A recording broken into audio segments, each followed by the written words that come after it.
जम्मू कश्मीर में विधानसभा चुनाव की तैयारियां शुरू हो गई है। इस बीच राष्ट्रीय और प्रदेश स्तरीय पार्टियों के बीच बैठकों का दौर भी शुरू हो गया है। बीते दिन श्रीनगर में पीडीपी अध्यक्ष महबूबा मुफ्ती ने अहम बैठक बुलाई। महबूबा मुफ्ती ने पार्टी की राजनीतिक मामलों की समिति के साथ बैठक की। इसमें जम्मू कश्मीर की समस्त राजनीतिक स्थिति और पार्टी मामलों की समीक्षा की गई।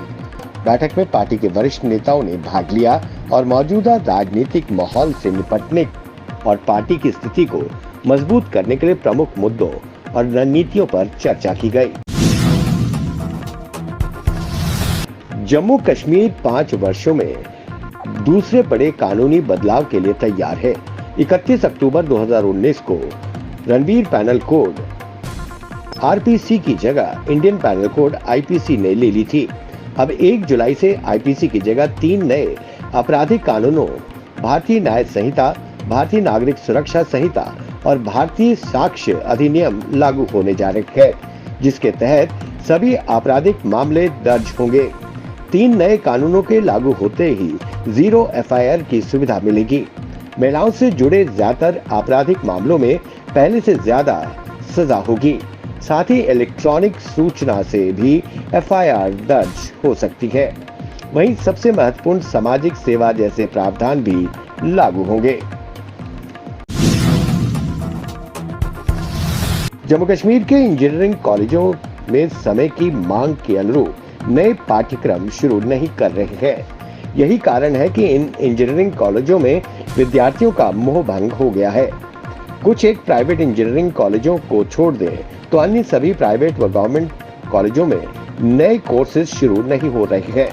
यही कारण है कि इन कॉलेजों में सीटें ज्यादा होती हैं लेकिन आवेदन कम होते हैं। प्रदेश में सरकारी व प्राइवेट कॉलेजों में बीई, बीटेक पाठ्यक्रम में 2462 सीटों पर दाखिले के लिए काउंसलिंग बीते संडे से शुरू हो गई है।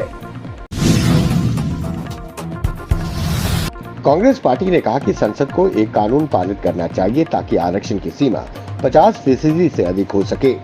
विपक्षी पार्टियों की तरफ से यह बयान तब सामने आया जब एक दिन पहले जेडीयू ने बिहार में आरक्षण की सीमा को नवी अनुसूची में शामिल करने की मांग की।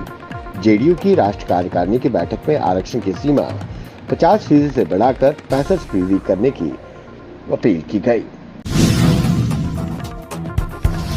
विराट कोहली और रोहित शर्मा के बाद भारतीय टीम के स्टार ऑलराउंडर रविंद्र जडेजा ने भी T20 इंटरनेशनल क्रिकेट से संन्यास लेने की घोषणा कर दी है। उन्होंने इसकी जानकारी इंस्टाग्राम के जरिए दी।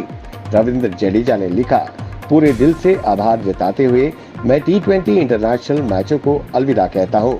गर्व से सर पर दौड़ने वाले एक दृढ़ घोड़े की तरह मैंने हमेशा अपने देश के लिए अपना सर्वश्रेष्ठ दिया है और अन्य रूपों में भी ऐसा करना जारी रखूंगा। T20 वर्ल्ड कप जीतना एक सपना सच होने जैसा था।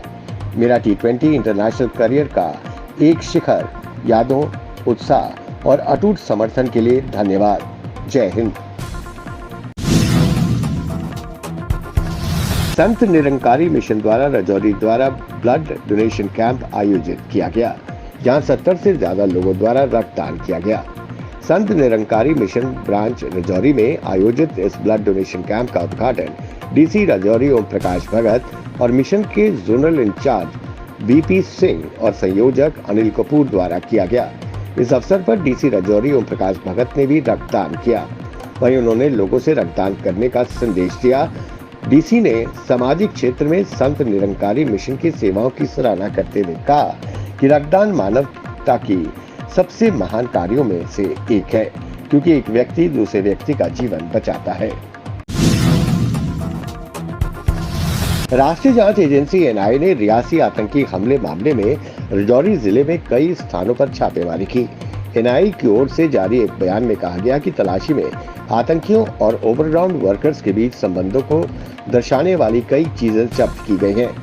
एनआईए ने जानकारी दी कि गिरफ्तार आरोपी हाकिम खान उर्फ हकीम दीन ने इन स्थानों की ओर इशारा किया था। जांच एजेंसी की जांच के अनुसार हाकिम ने आतंकवादियों को सुरक्षित आश्रय रहने के लिए भोजन और रसद उपलब्ध कराया था। एनआईए ने आतंकी साजिश का पता लगाने के लिए जब्त सामग्री की जांच शुरू कर दी है। श्री अमरनाथ यात्रा में खलल डालने में देश विदेश व असामाजिक तत्वों का जब कोई बस नहीं चल रहा है तो उन्होंने माहौल को बिगाड़ने की साजिश के तहत रियासी जिला मुख्यालय से लगभग 50 किलोमीटर दूर धनवाड़ी में एक शिव मंदिर में तोड़फोड़ की। रियासी में हिंदू संगठनों को जब ये पता चला तो आक्रोश पैदा हो गया, माहौल गर्मा गया। वहीं जुलूस निकालकर रात डीसी विशेष महाजन के आवास पहुंचे और उनसे मिलकर इस मामले में सख्त कार्रवाई की मांग की।